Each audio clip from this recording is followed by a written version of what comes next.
Hi friends, it's Bonnie here with Turquoise and Tufa. I've also got my little pup back there taking a nap. I'm here to walk you through the final section of the 2023 Turquoise and Tufa Annual Native American Jewelry Catalog. This section is all of the juicy, vintage and historic Native American jewelry. I already showed you in section 5, I think it was, this fantastic inlay shell necklace, but these on the page, I didn't show you yet. Here they are. This is precisely why I want to show you these pieces on, because on the page, these look like they may be just kind of small and ho-hum, but look at these on me. They're drop dead gorgeous, are they not? Oh my goodness, you'll see when I take these off how plain I look compared to how fixed up I look right now, even though I'm really pretty casual and this is the only jewelry I have on. So these are vintage Zuni, and they used to be clips, but they are now converted to posts. And I kept the clips so that these would be omega backs, and that would help hold them on since they are so big. Look at that great natural turquoise that has kind of started to turn. You don't find great Zuni pieces like this very often, and I happen to have a few in the catalog. That takes care of page 22. And we're moving on to some other fantastic finds on page 23. I'll start with another really impressive pair of Zuni earrings. These are dangles and they are super duper long. I don't think that the length conveys in the catalog, but you're going to be very surprised when I put these on for you. This is another pair that is totally striking, and you don't find these. I have not had any this length in ages and ages. In fact, I don't know that Turquoise and Tufa has ever had a pair this length. I've had a pair maybe once with Marty Strieber, but whoops, let me straighten out those little dangles. And you see the back of a price tag on there. I'll pull that off. It's not a look we're going for. Can you see those? Again, stunning. You saw how plain I was in just my black without these on, and then I put them on and they change my whole entire look. I hope the little dangles, there we go. Okay, you gotta kind of straighten them out in the mirror before you go about your day or before you walk into your event and wow everybody. I can't see if they're perfect, but you get the picture of what they look like. These are a once in a lifetime pair. You're not gonna find these again very easily. Okay, so we go from these to another pair. These guys, I should hold them up for you. That's what they look like in person, although you can see them in your catalog. Nice natural turquoise, again, changing color really beautifully. They're not super heavy, but due to this incredible length, you do have to be someone who can wear some big earrings. If you're not that person, this next pair that I have for you might be your pair because they're impressive in their look without being ridiculously heavy. Let me put these on for you, and then I'll put on the necklace that's also on page 23, the natural Mediterranean coral necklace. So these give you a gorgeous pop of that turquoise color. Yeah, they do. And they're not super huge, but they're enough to really look pretty. What I love about them is that the natural turquoise has changed color And so you have some stones that are green and you have some that are more turquoise, and it just gives a depth to the earrings that you can't get unless you've got the good old stuff. So that's these, and totally comfortable on, really, really comfortable on. Now I have for you this nice orange coral necklace. This is natural orange Mediterranean coral, the nice tubes, and we have the nice turquoise beads in there, and then silver cones. I'll put this on so you can see how it looks, and you can see how I suddenly will look a lot more ready to go than I did in just my black top. Okay, there we go. I got it tied. I'm doing a good job here to get these on and off when I don't even have a mirror. I'm just looking in the phone. Okay, so you can see how that hangs. Really pretty, huh? Super pretty. Okay, so this is 1, 2, 3, 4 strands. And I'll move now to page 24, where I have another great necklace. The next piece I have for you is this great old 3-strand turquoise tab necklace. It's natural turquoise, and boy, do I love some of these tabs. Look at this matte green one here. There's quite a few matte green ones. There's 3 strands to it, and oftentimes with these old necklaces, artists might make strands as they go along. So you might just start out with 1 strand, and then you might add to it in time as you received more turquoise. What's neat about these tabs, they are pump drilled. That is the old way of drilling holes through beads, and the pump drill has no power. It's considered a hand tool, and one way that we can tell if something has been pump drilled, it makes these marks. Let's see if I can show you one. There's one. It makes marks, kind of indentations in the stones. Can you see that there? I think you can. It's kind of an indentation in a little circle around the face of this tab. Let me put this necklace on for you. It's just an old tie. It's secure, but it's old. So this necklace here, as great as it is probably not for you if you are somebody who likes new, who likes perfect, because this is definitely imperfect. In fact, it even has some broken tabs. Let's see if I can find one of those broken tabs for you. Oh, here's one. And they seem to be old breaks. So that's one of the broken tabs. In fact, below there's another one. And then you can see one there. I think that those broken tabs just add to the soul of the piece. I think this piece is so soulful. It comes to me from a collection. Let me get all of my massive hair through here. It comes to me from a collection back east. Okay, there. And of course, you can take more time to straighten these out so that they'll hang better. And they got so messed up in my hair. There we go.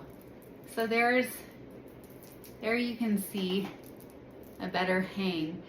So quite a necklace, huh? I mean, this is really a showstopper if we're talking about this great old style.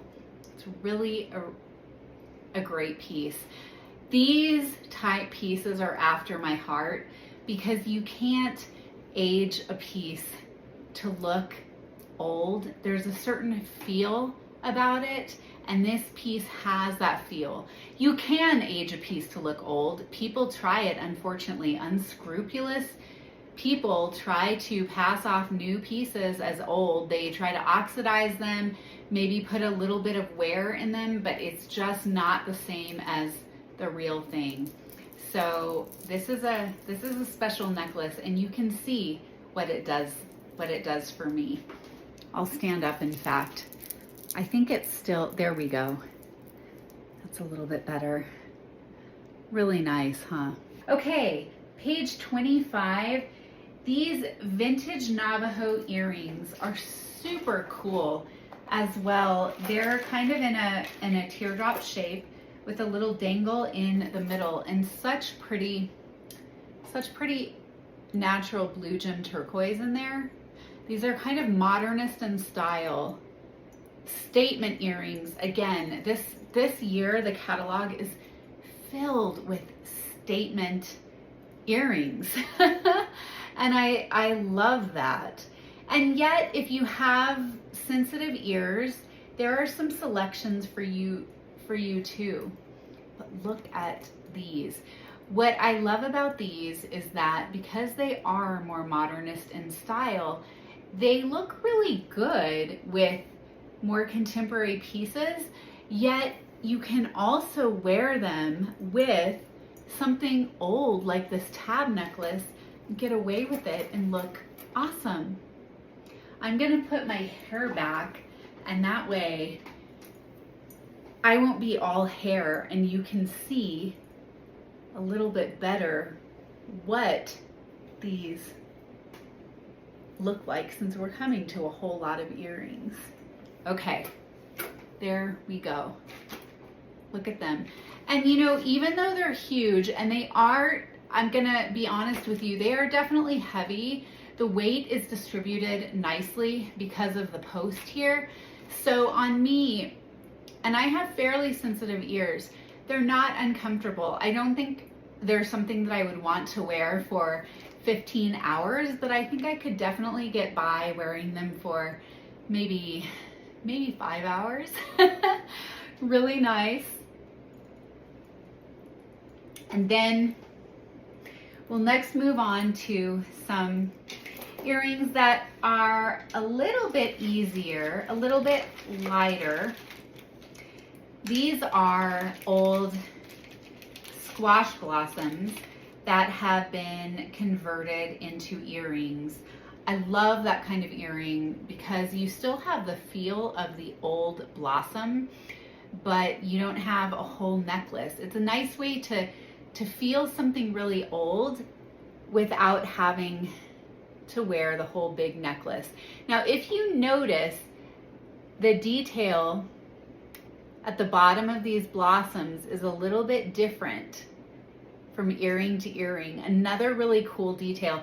I didn't make these into earrings. They came to me already made into earrings, but I did put them onto really nice hand-wrought ear wires. They came to me kind of on chintzy little wires, commercially made wires, and I just think that earrings this special deserve their own hand-wrought ear wires. So here are these, and they're easy to wear, they're lightweight. It's a nice way to bring to life these old squashes. A lot of times, over time, the old squash blossom necklaces break. Often they were strung on actual string, and that would break. People would lose beads, they would lose blossoms, and so something might be passed down where you get a few blossoms and a few beads, and that's not enough to make a necklace. And so what do you do with those great old pieces that are still hand done? You make earrings. Can you see those? They're pretty, aren't they? Dancing on my ears. Yeah. Okay, next I have something that I happen to be really, really excited about. How many of you have read Bob Bover's book on the Gallegos collection of early earrings. If you have, you've certainly seen the old hoop earrings where the really, really thick silver wire was just meant to go directly through the ears of Native American wearers, whether the wearers are man or woman.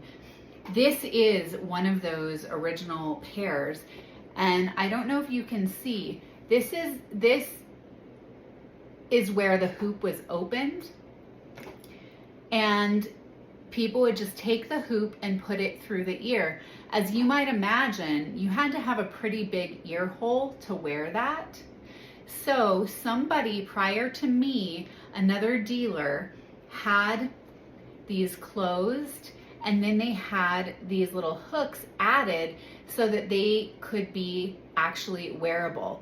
And you have this bead which moves around the hoop. So these are called hoop and ball earrings.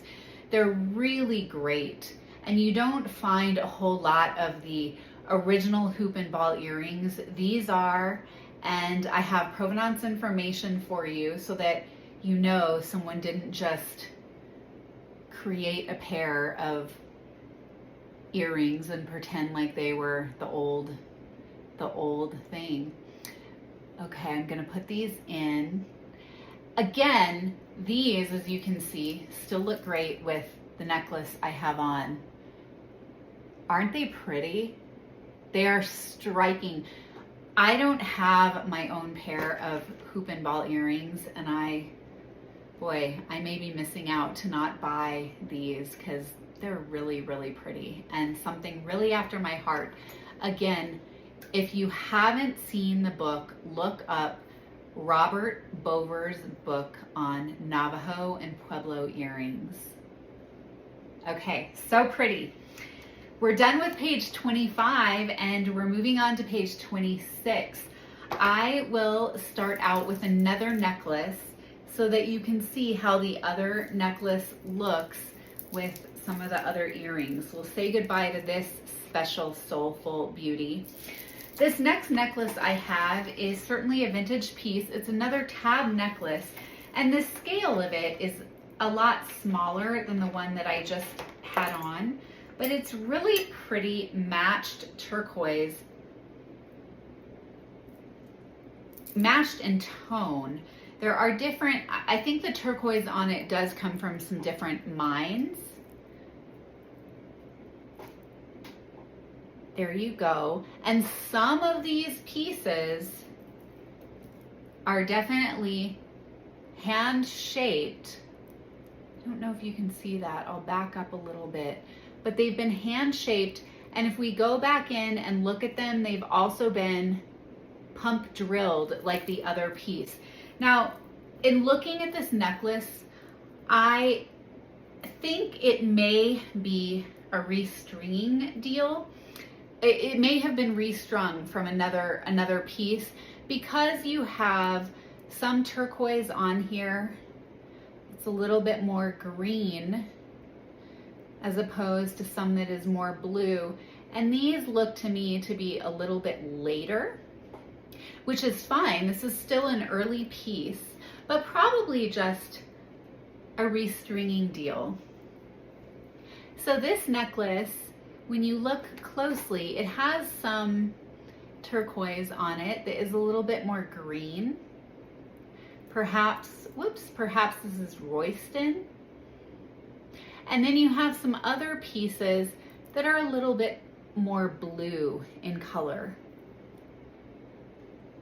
And so I do think these are from mixed mines, but it's a very sweet piece. It has some nice length to it. And again, you can try and make the tabs all face in one direction.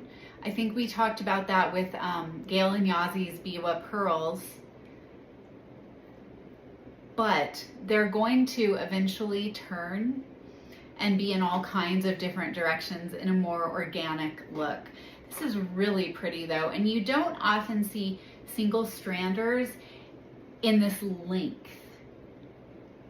Okay, the next thing I want to put on for you is a pair of tab earrings, little turquoise tab earrings. They're fun with this necklace, and they're older pieces. They're in a window pane design. Let me get these out, because the tab is open from both the front and the back, and the tab is drilled.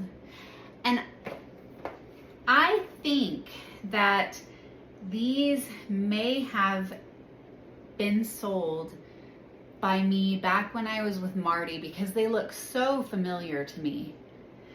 If you are someone with sensitive ears, this is your pair of earrings, because they are so lightweight and easy to wear. You almost don't know that you're wearing anything, and yet look at the pop of color that they give. Can you see that pop of color? They're really pretty, really striking. I tend to use the same adjectives over and over and over again, because I'm so overwhelmed with some of these pieces and the way that they look that I just can't think of any other word to use with them. Okay, I also have this great old naja pendant. And again, this is probably much like the squash blossom earrings that I mentioned. In these really old pieces, we often had a squash blossom necklace, and over time, only certain pieces make their way down to an individual collector or to a dealer. And this is what we have. It's the squash blossom pendant now. And this is sweet for somebody who might not want to wear an entire squash blossom necklace and they just want to wear the naja. It's really nice. You can stack it as you see what I'm doing. I think it would look really great from a silver chain. It would look great from just a black leather cord, which is the way I have the other pendant. This one has just a silver ring there, and I am going to have an actual handmade ring made for this pendant. This top one is just a commercial O-ring stuck on there, but I'm gonna have a handmade one made for whoever purchases this one, because again, I believe that pieces of this caliber need to have all handmade parts. You can't just take something and slap a commercially made finding on there. Okay, so we have that naja. And then, do you remember back in the other section of walking you through this catalog, when we were in the Frank Patania section, I talked to you about a wonderful woman who allowed me to go to her safe deposit box as she was closing it out, and we had a grand old time going through her jewelry, and she decided to consign me some of her pieces. This is one of those pieces.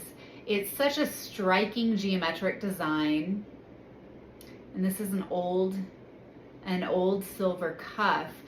This piece was sold to her by Marty Striever way back in the day. She thinks somewhere between about the later 1990s and the early 2000s. It's too big on me, but again, it's just a striking pattern, a repeating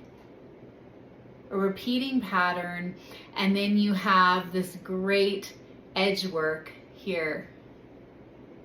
So that takes care of page 26, and I can't believe it. We're moving on to our final page.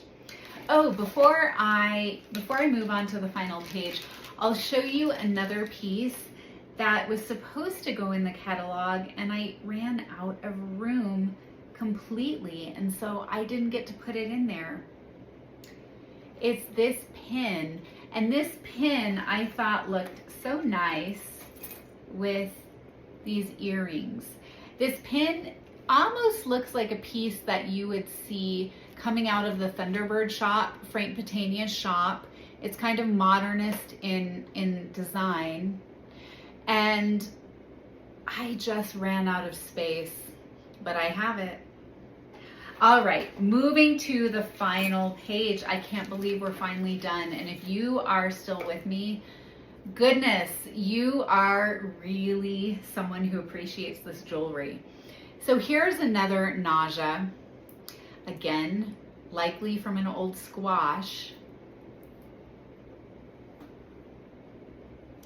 This is probably Persian turquoise. It came to me with the provenance information, and this was said to be Persian turquoise, said to be 1920s. We'll turn this over. You can see the back. And back to the Persian turquoise, if you don't know, Persian turquoise often is a little bit domed, and you can see that that turquoise there does have a little dome to it. Now this one is just tied on to a black leather strap, as I had mentioned, is a great option for that other naja, and it looks so pretty. So look at that, so pretty, huh? All right. And with this, I want to put on for you another pair of those earlier hoop earrings. These are much bigger in size and scale. Like that other pair, these were open and they slipped. Here's a pair of scissors. These were open and they slipped through the ear with a really, really heavy gauge wire. So they were probably originally made for Native people, and then these were converted so that they were wearable for us non-natives with tiny holes in the ear. You can see that's where you had an opening, and then this opening was soldered together.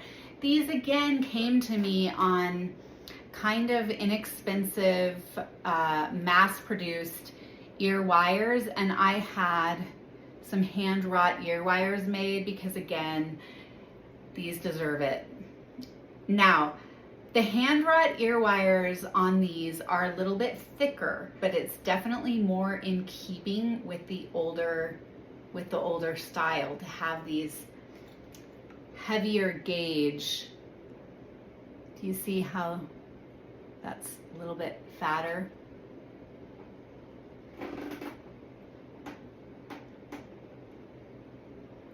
So there you go with this earring.